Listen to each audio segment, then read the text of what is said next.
now, Mystery Theater.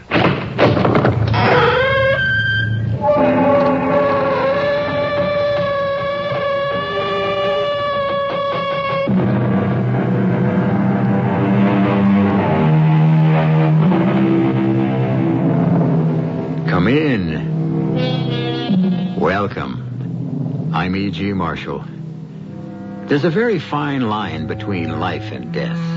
So fine, it prompted one writer to tell us that in the midst of life, we are in the midst of death. And in the story that follows, we'll see that where there's love and a will to survive, survive we must. We are going on a journey into the macabre. Come with me to a breathtaking cavern in southern Arizona. Roger Markle, professor of geology, is leading a party of his students on a rock hunting expedition. They're deep below the surface of the earth in this little-known cavern, chipping at specimens of sparkling stone. Hold that light a little higher, Joe. Okay. That's better. Now, can everyone see clearly? Yes, sir. This is a splendid example of pyrite. Pyrite. You'll remember that this is also known as fool's gold because of its yellow color. It's used primarily... Wait. Listen. Good Lord, it's a cave-in. Everybody out. Run to the entrance.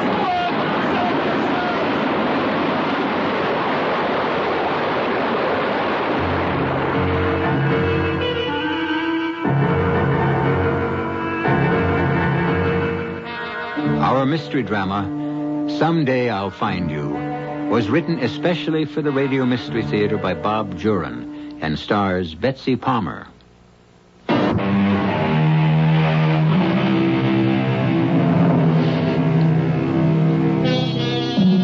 From a cavern in southern Arizona, we go now to a fashionable apartment in Chicago, the home of Professor Roger Markle. Anne Markle, the professor's wife, is in her dressing room getting ready for the opera. Her sister Madge is at the living room bar, mixing a batch of cocktails. Olive or lemon peel, Anne? Olive. Since when did you take up martinis? Oh, about 2 years ago. Has it been that long since I've seen you? Not since Mother's funeral. Oh, that's right. Oh, I wish you'd visit us more often, Madge. Hey, will you zip me up? Sure. You know you're always welcome, and Roger is so fond of you. Oh, honey, you know how it is. We all get into our little ruts. Well, you've just got to stay on a few days after Roger gets back. He's dying to see you. Well, that can be arranged. I've nothing to rush home for. He's due back Sunday. What's he doing this time? Well, he has a group of students exploring some cave in Arizona, and he wants to write a book about it. Here's your martini, Oh, thanks, dear. I'm sure it'll be a good one. The book, I mean. Oh, well, in his position, he has to publish. It's expected. Well, all the more reason to be proud of him. And I am. Well, we'd better call the taxi if we want to make dinner before the... No, I'll get it, dear. I'll get it. You finish your drink. All right, dear. But it might be the valet. I had 2 of Roger's suits sent out. Yes? Mrs. Markle? No. I'm her sister. Is she at home, please? Yes, she is. What is it? Detective Holmes, ma'am. I'd like to see Mrs. Markle. The police? Yes. Who is it, Madge? Who's out there? Come in.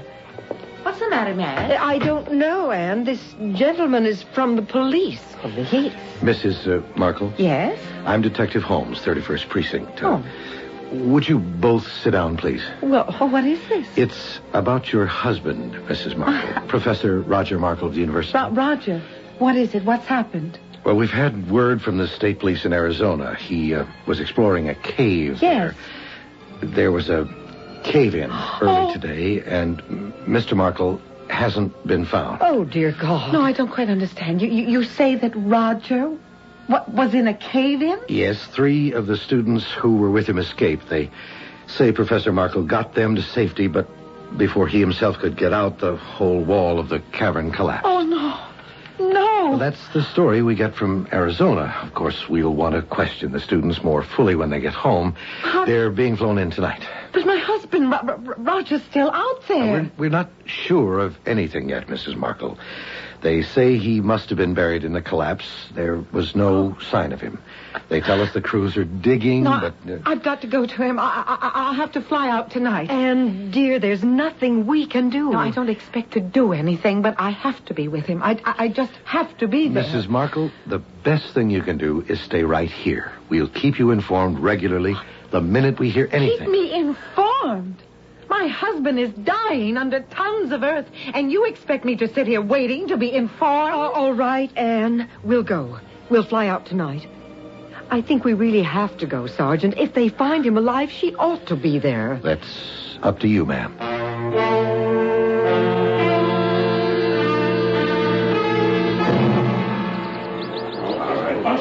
Why are they giving up? Why? Anne, dear, there's no use digging anymore. They've hit solid rock.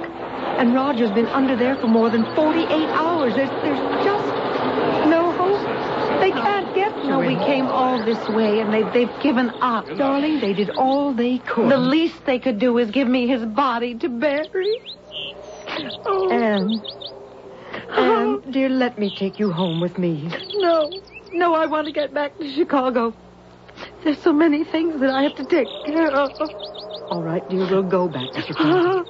I'll stay with you until you're settled.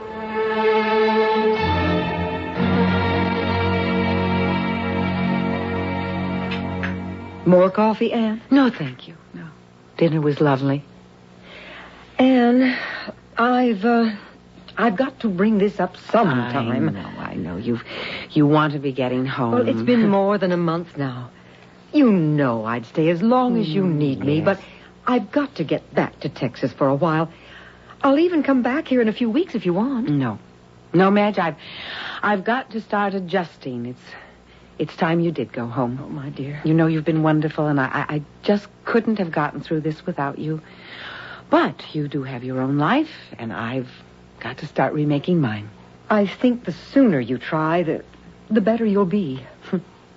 Somehow I don't feel like a widow. I feel as though any minute I'm going to hear Roger's key in the door. I know, Anne, I know. When Ed died, I used to hear, or thought I heard, him coming in the back door. Once I even thought he was in the shower. Oh. Darling, we just don't change overnight. It takes a long time getting used to. You buried Ed. You had a funeral. I know. But, it's just impossible to believe death like this. I have to take the word of someone that I don't even know that my husband is dead. Yes, I suppose that's even harder to accept. I just don't have any choice. Well, I'll try to get a flight out Sunday. Darling, you've got to promise me one thing. Oh, anything, ma'am. That you'll come visit me.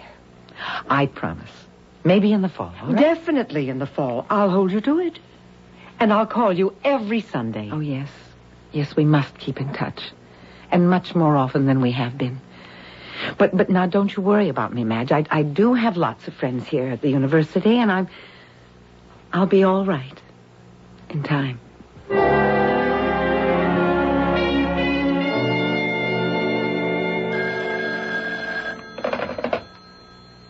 Hello. Anne? How are you? About the same, Madge. Well, when I called last week, you seemed more cheerful. Oh, you know how it is. Day to day. Well, I'm holding you to our bargain. A visit in the fall. It's the 1st of October. Yes. Roger's birthday. When can I expect you? Our Texas hospitality is ready and waiting. Oh, I hadn't thought about it, Madge, but how about a week from today? Yes, I think I could fly out on the 8th. Oh, I was hoping you'd say that. I'm dying to see you. Oh, and I want to see you, too. I'm so anxious to talk with you. That's what sisters are for. I'll expect you a week from today.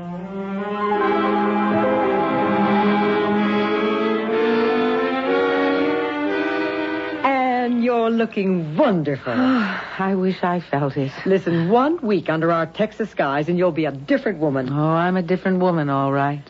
How was the plane trip? I hardly noticed. Oh, that's the way it is with these jets. They're so smooth, you'd hardly know you're flying. Olive, right? You're still drinking martinis, aren't you? Well, I haven't had a drink the accident. Well, it's time you did. Oh, here's to, what? There's not much to drink to anymore. I'm sorry. I should have realized. There's nothing worse than phony cheerfulness when you're ripped apart inside. But I thought you'd be a little better by this time. Oh, I didn't mean it that way, Madge. I was doing it for myself, I guess. And I don't know what to say. Well, I thought time would help. I'm not over it. I'll never get over it. I'm so glad you came anyway. It shows you're not wrapping yourself into a cocoon. Well, I haven't had the time to do that. The university wants me to go back to teaching. Well, that's a marvelous idea. Oh, they're just being nice. But I might take them up on it. When Roger was alive, he was my life. But now I have to do something. Well, for the next 2 weeks, you have nothing to do but relax. Oh, I wish I could relax. If I ever get over this terrible nagging feeling. It takes time, dear. Roger's death was a shock to you. That's what nags me. I've had the feeling that Roger is not dead. It gets stronger. Anne, don't torture yourself with that. I know you and Roger were very close. It's natural that at a time like this you'd feel a certain spiritual bond. Oh, no, it's more than that, Madge. This is a certainty I have that Roger is alive. I don't think he died in that cave-in. And sometimes we want to believe so strongly. So that we get carried away. No. This time All right, Anne. Maybe I'm wrong. If it helps you to believe this way, that's best. If it makes getting up in the morning easier. Oh, it does. But the nights. Oh, those nights. Finish your martini. And I'll tell you what we're going to do tonight. We're going to El Vadro. Across the border. It's a typical Mexican border town, but loads of fun. Even on a Monday night. Oh. You just can't be unhappy with all that Latin music, the color, the lights. I don't know if I'm up to that, Madge. I know you don't want phony cheerfulness, but try a little gaiety, huh? Just for me. Well, all right. And maybe I'll take another martini. I'm feeling looser already.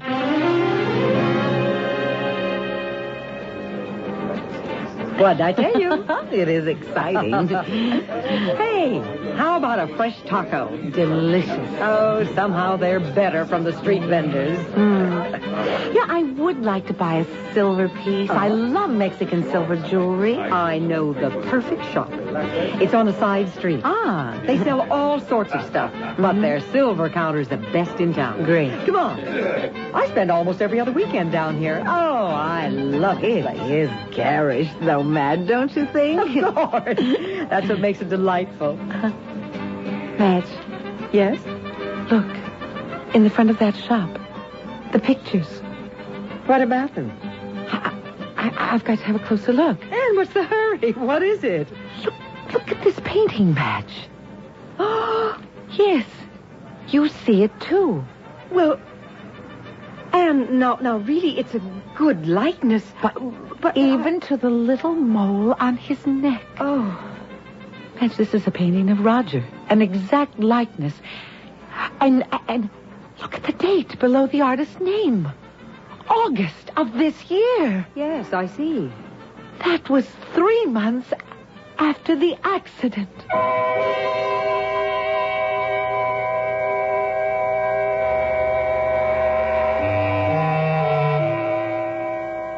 Can it really be a portrait of Anne Markle's late husband, Roger? It's not easy to have your portrait painted 3 months after you're presumed dead. Unless, of course, you aren't dead. Madge seems to think it's just a likeness, that it's not really Roger Markle in the painting. But try to convince Anne of that. You'll see how impossible that is when I return shortly with Act 2.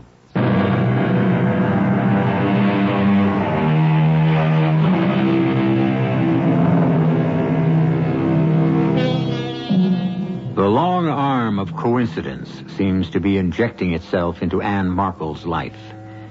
In a small Mexican border town, she has found a portrait of her husband, presumably painted 3 months after he was buried under tons of earth and rock in an Arizona cave-in. Surely it's coincidence that some artist painted the portrait.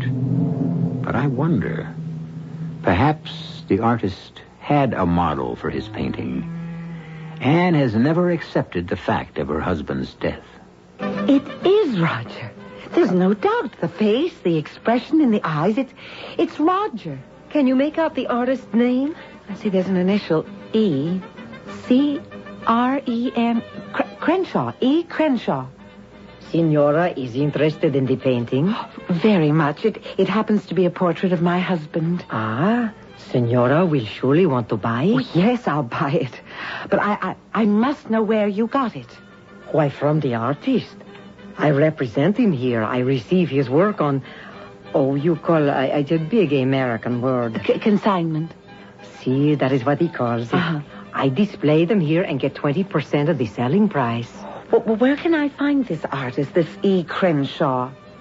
Senora is interested in buying the portrait? Now, I'm more interested in finding the artist.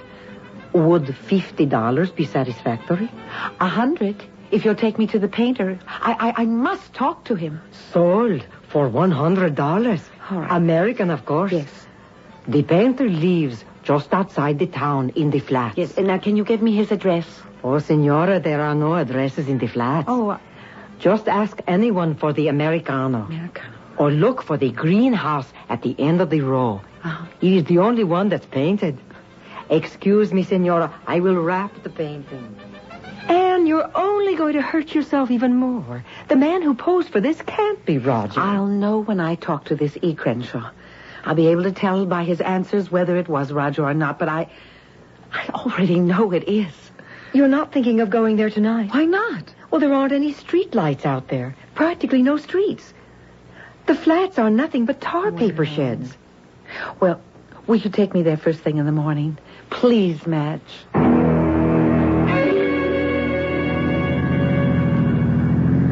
No wonder there aren't any addresses. There aren't any streets. Well, that's what I told you last night. The flats are a sore point with the village government. Well, why should this Crenshaw want to live out here? It doesn't cost anything. Oh, there's the greenhouse. Well, certainly different from the rest. The artist's touch, no doubt. Yes. It's bigger than the others, too. And there's your artist. Looks like he's expecting us. Oh, but how would he know? Well, I imagine the grapevine is very well developed down here.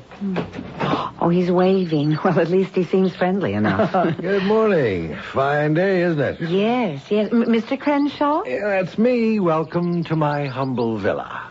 You were expecting us. I heard a charming American woman was interested in one of my paintings. Bought one, in fact. May we talk? It's very important to me. Certainly. This way, ladies. I have you. fresh coffee on. Thank you. Thank you so much. I'm Anne Markle, and this is my sister Madge Connors. How do you do? Doubly charmed.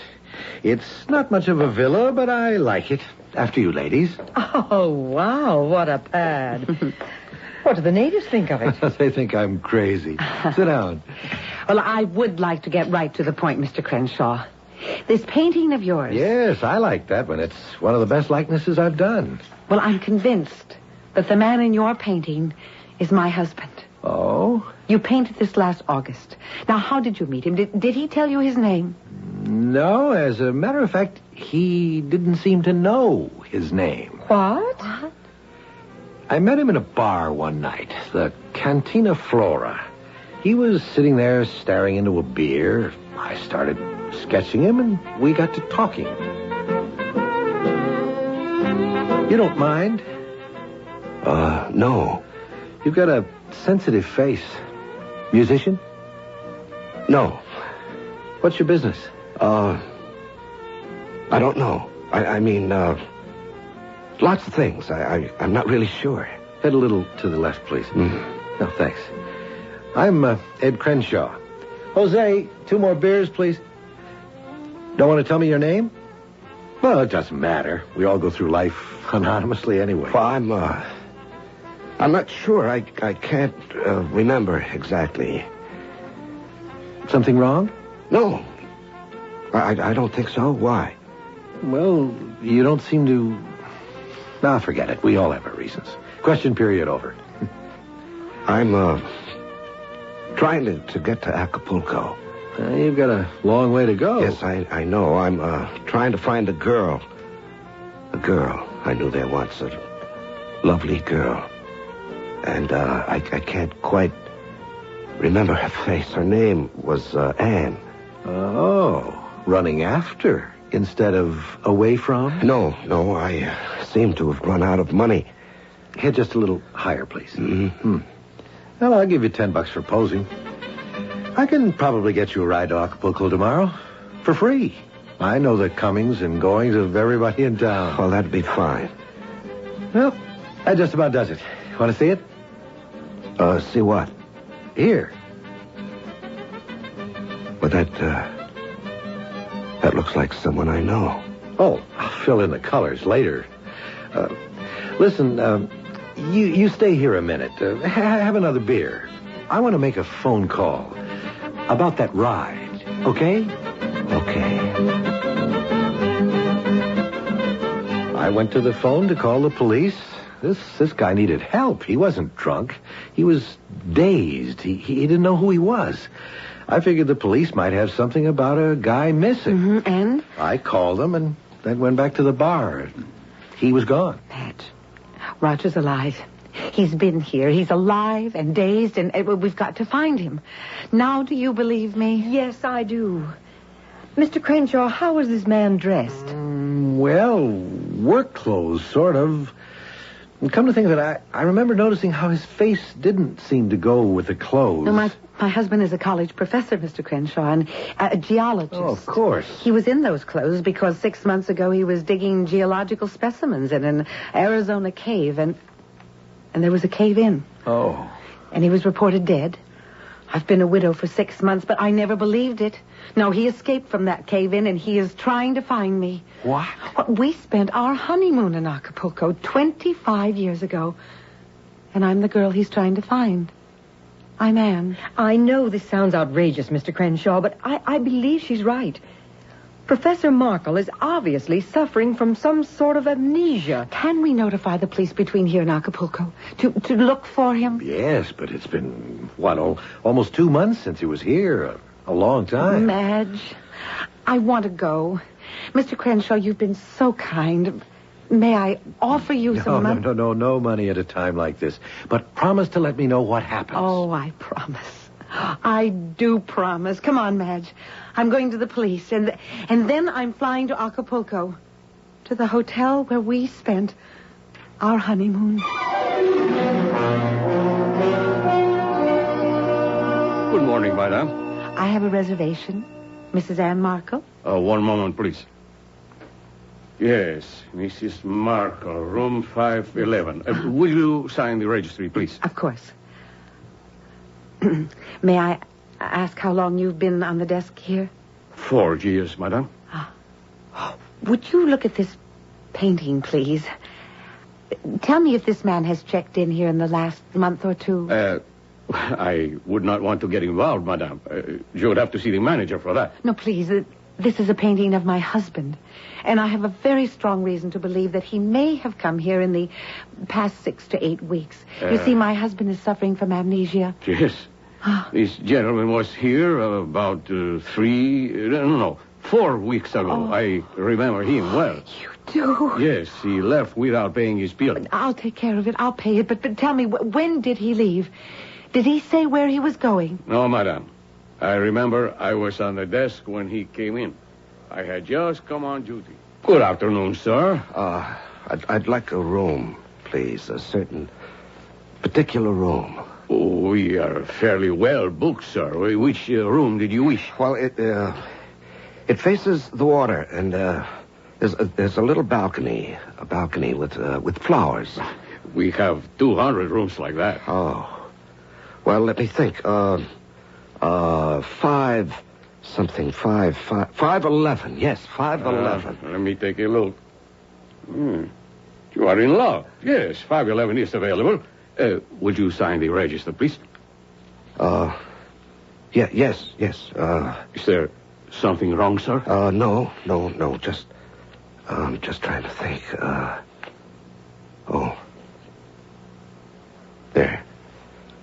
I'm meeting my wife. I expect she'll be along shortly. Yes, sir, Mr. Smith. Smith? You signed the register, Mr. Smith. I did? Wait, yes, sir.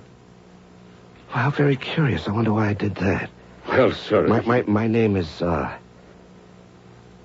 That's funny. May I have the key, please? Yes, sir. I'm going to our room, and you tell Mrs. My wife I've already gone up. I saw him around the hotel for a day or two, and then he vanished. Room 511 was our honeymoon suite 25 years ago. Look, may I see the registry, please, of the day that he registered? Oh, yes, madam. Let's see, September 20th, 30th. Yes, here it is. That is the gentleman's signature. John Smith. Yes, that is my husband's handwriting. He used the room, but never checked out. In fact, one moment. In the safe here, I have something one of the maids turned in. Would this have belonged to your husband? I gave him this ring on our 10th wedding anniversary. Then this Mr. Smith was actually your husband? There is no doubt of it now. How was he dressed? Oh, I don't really remember, madam. Well, was he in, like, work boots, and clothes? No. If he had been, I would have hesitated to accommodate him.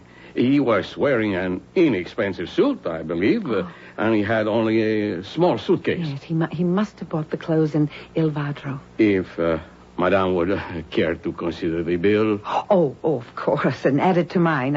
I'll be here for a while. I'm going to try and have the Acapulco police search for him. They will be quite cooperative, Madame. But this was 4 weeks ago. Do you think he has reason to stay in Acapulco? I don't know. He's suffering from some sort of memory loss, and all I can do is look for him, just as he seems to be looking for me.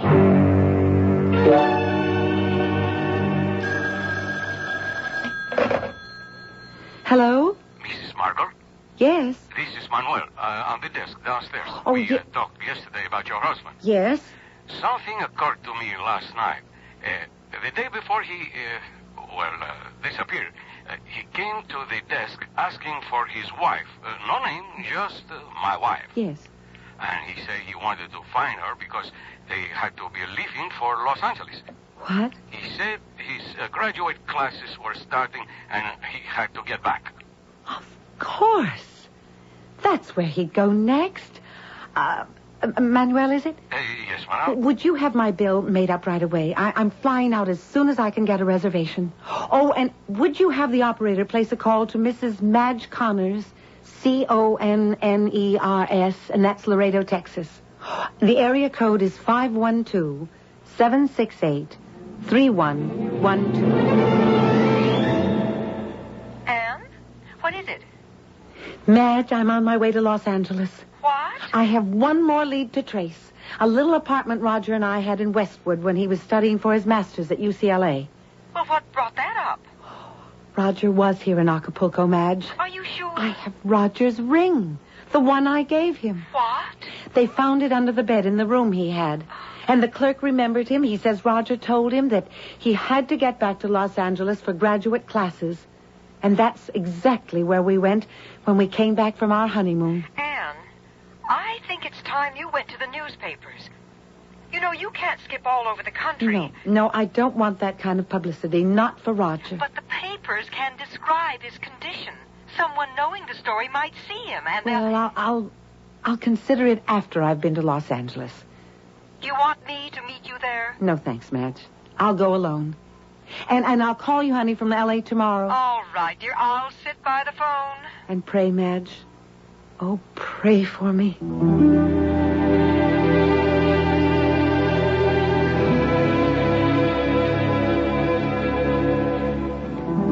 On a wing and a prayer, Anne Markle goes to Los Angeles for one more trace of her missing husband.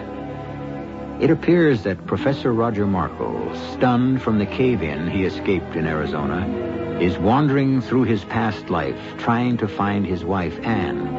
And Anne is frantically trying to follow his trail and, with luck, to intercept him. We'll pick up the trail that leads to a surprising outcome when I return shortly with Act 3.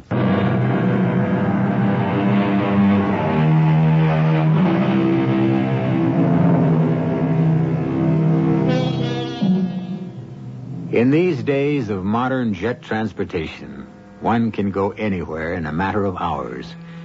The jet plane is indeed a magic carpet that can eliminate the distance between lovers and bring them together. Now Anne Markle rides such a magic carpet, settling gently on the runway at Los Angeles, closing the distance between her and her husband, whom she's sure is in this city, looking for her. A cab ride to a Westwood hotel, a restless night, and next morning we join Anne in front of a neat white garden apartment.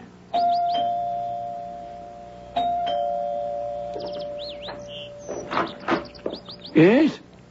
You're the superintendent? That's right, but we haven't got any vacancies, ma'am. No, it's not that.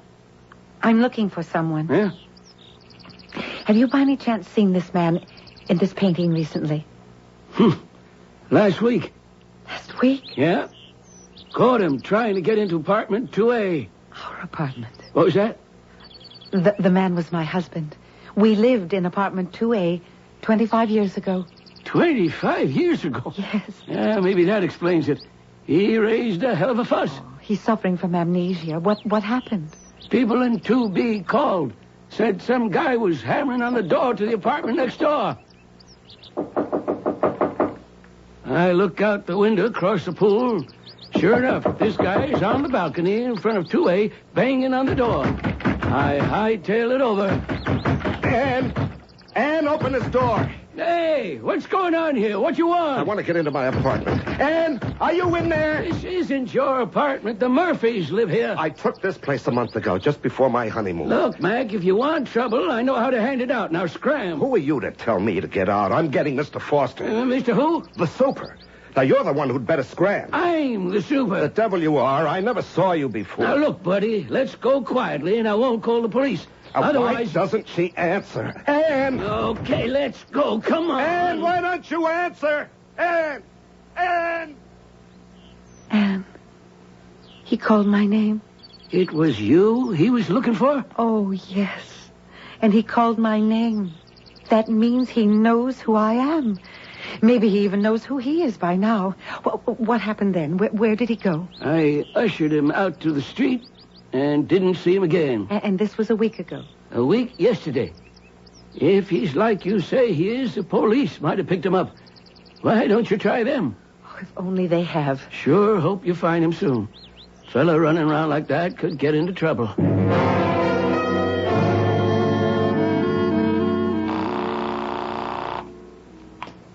Hello? Madge, it's Anne. Anne, what's the news? Roger's on his way home to Chicago. I'm flying out immediately. What?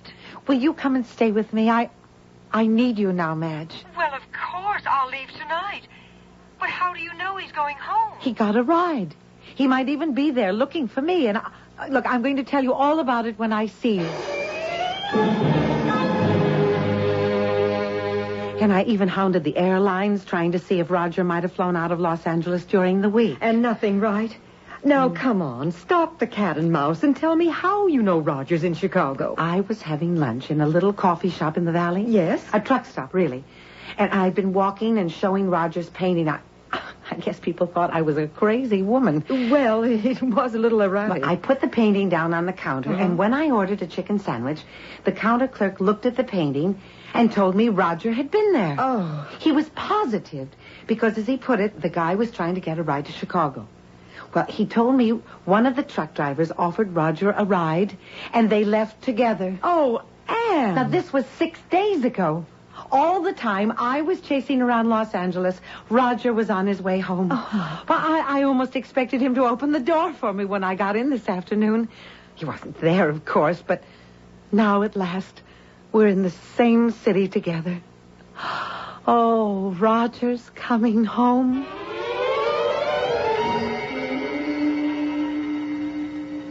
How about a movie tonight? No, I want to go to Kelsey's. Again?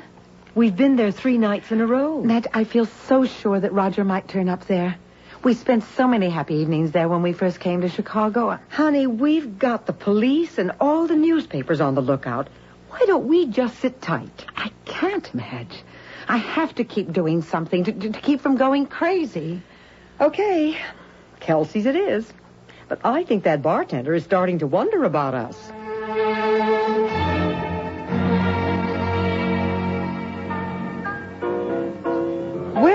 pretty sure at least that Roger's in Chicago or on his way. Yes. Just a matter of time.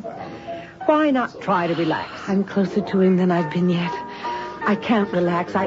It just might be any minute, even here. I feel that I'm doing something. Putting myself in his path perhaps only, but in his condition, anything might happen to him. I almost feel that I ought to be on the street. Madge, look at the window. Look. What? It's Roger. He's there on the sidewalk. He's looking right in at me. Roger? Good Lord. Excuse me, I'm sorry. I'm in a terrible hurry. Excuse me. Roger. Roger? Roger? Anne, where is he? I don't know. I saw Roger at the window. I thought he saw me. He looked right at me, but he's gone. Oh, I've got to find him. He can't be far. Anne, wait. Wait, it's too late, Anne!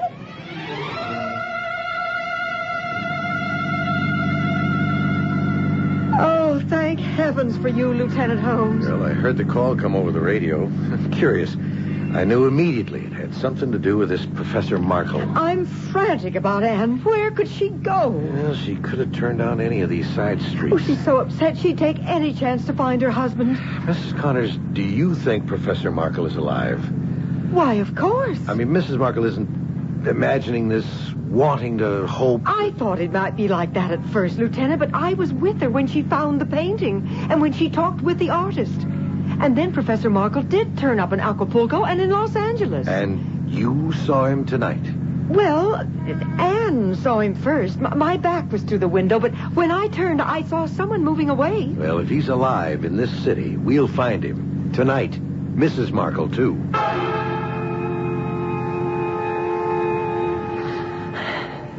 No, he just couldn't have gone this far so fast. He didn't recognize me. He looked as though he didn't even see me. Maybe I'd better go back. He couldn't have come this far.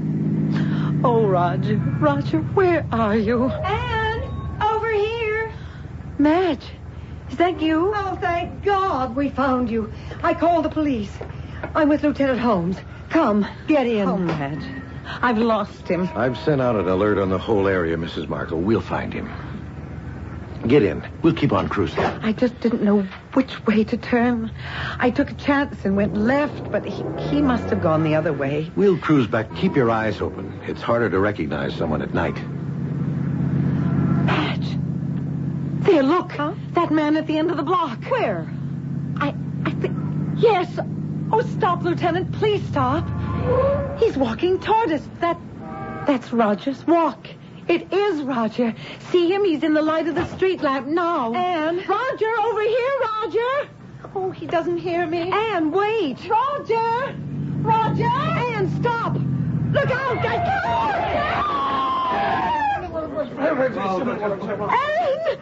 Oh, God, Anne! Car 51 to headquarters. Ambulance to Elman Springs. Ambulance. Come on. Back, everybody. Please, stand back, everybody. I can't look. Lieutenant, is she... I don't know. Why did she run like that? It wasn't Roger. There wasn't anyone there on the street.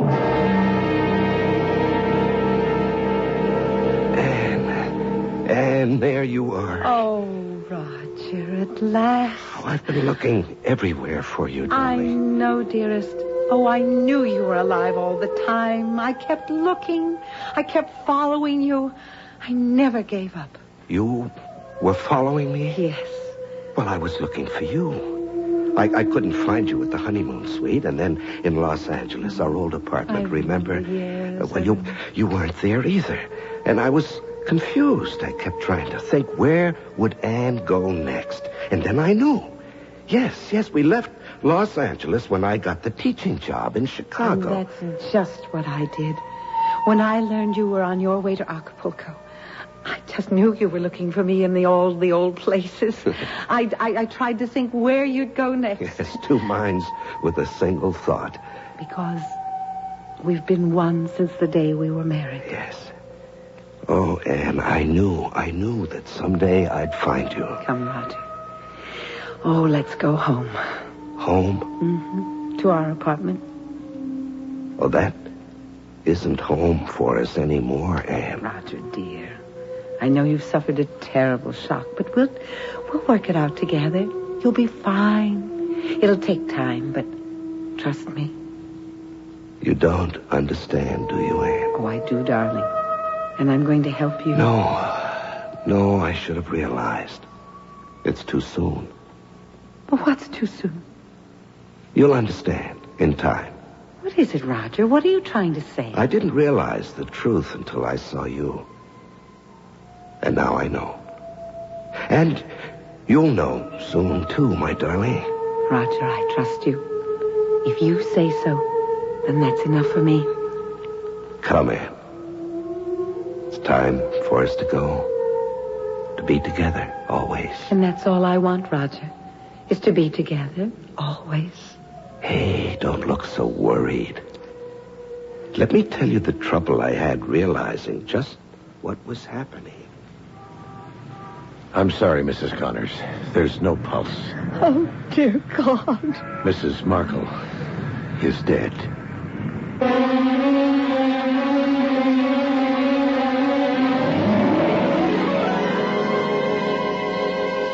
Love has a way of fulfilling itself. Across eternity, Anne and Roger Markle find each other. And Madge, earthbound and mourning for her sister, cannot know the joy Roger and Anne are sharing.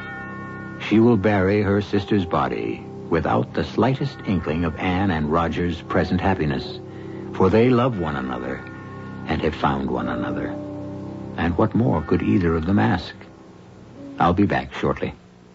If you have not yet prepared your will, please listen carefully. Without a will, the laws of the state and not you will determine who receives your property and in what amounts. Who manages the affairs of your estate? Your choice as guardian of your minor children may never be known. Your loved ones could face unnecessary legal costs and needless court delays. Now, for only $12.95, you can make your own will quickly and safely with the American Will Kit. You'll receive simple fill-in-the-blank will forms with easy-to-follow directions. The forms were prepared by lawyers to be valid in all 50 states.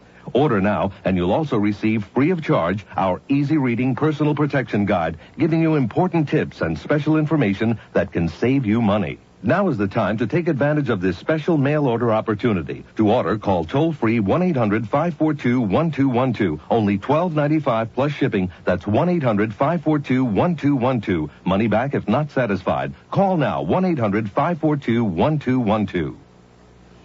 The rent bill, the car payment, Betty's braces.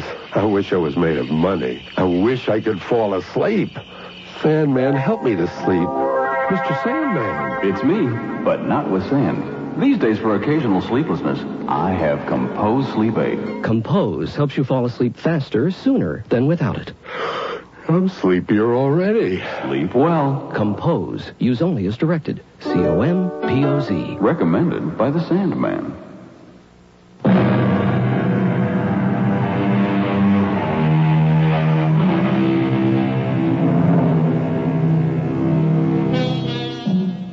Some people chase rainbows. Others chase butterflies. We're all pursuing something in life. A hope, a dream, a mate, even happiness.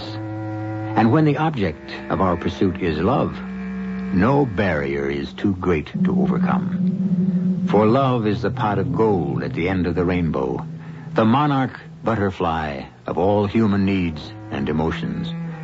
And in our story just concluded, it was the force that transcended even death. Our cast included Betsy Palmer, Joan Shea, Larry Haynes, Gil Mack, and Robert Maxwell. The entire production was under the direction of Himan Brown.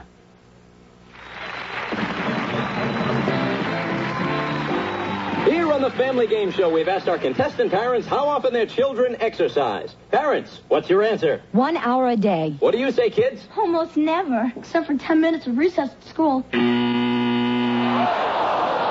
had no idea. Don't feel bad. Most parents overestimate the amount of exercise their kids get. They often think their kids get all the exercise they need at school. Now, Don, what's the winning answer? How much exercise should kids get? Well, Bob, it's 1 to 2 hours of vigorous exercise a day. You know, daily exercise is a must for all of us, especially young people. 1 to 2 hours each day will keep young people fit and healthy, more alert for school, better able to handle stress, off the streets, out of trouble. Parents, you can win big. Make sure daily exercise is a part of your family game. Remember? A message from the President's Council on Physical Fitness and Sports. This is E.G. Marshall inviting you to return to our Mystery Theater for another adventure in the macabre. Until next time, pleasant dreams.